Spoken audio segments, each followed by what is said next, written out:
একদিন কথায় কথায় একজন আমাকে জিজ্ঞেস করলো, কত টাকা আমার কাছে অনেক টাকা।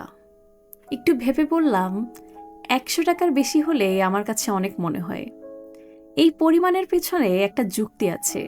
সেটা হলো, আমার যখন কোনো কিছু পছন্দ হয়, তার মূল্য যদি 100 টাকার কম হয়, তাহলে হাতে টাকা থাকলে আমি কিনে ফেলি, খুব বেশি চিন্তা করি না।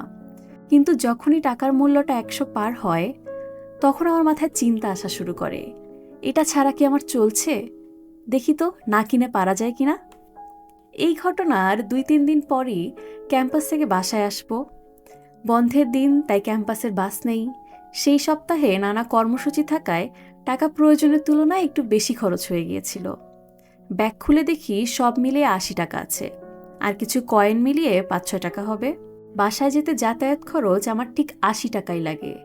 30 টাকা বাসে স্টুডেন্ট ভাড়া, আর সেখান থেকে রিক্সা ভাড়া 50 টাকা। ইমার্জেন্সির জন্য একটা 500 টাকার নোট আমি ব্যাগে রাখি, সেটা ভাঙতে চাচ্ছিলাম না, খুব বেশি প্রয়োজন যদি না হয়। 500 টাকার নোট তো ভাঙালেই খরচ হয়ে যায়। সব ঠিকঠাক, ব্যাগ ট্যাগ গুছিয়েছি। যাওয়ার প্রস্তুতি নেওয়ার সময় মনে পড়ল, আজ তো বন্ধের দিন, লোকাল বাসে তো স্টুডেন্ট ভাড়া নিবে না।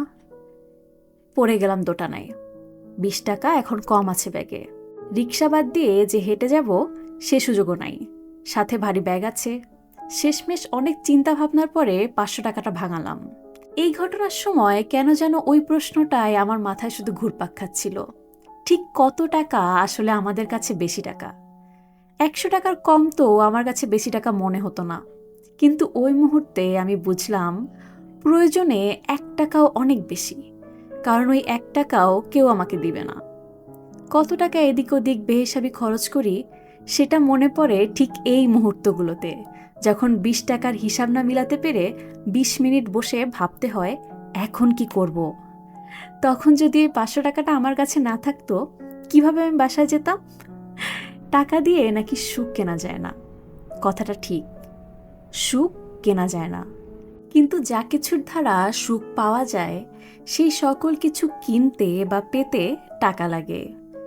সেটা মায়ের মুখের হাসিও হোক না কেন।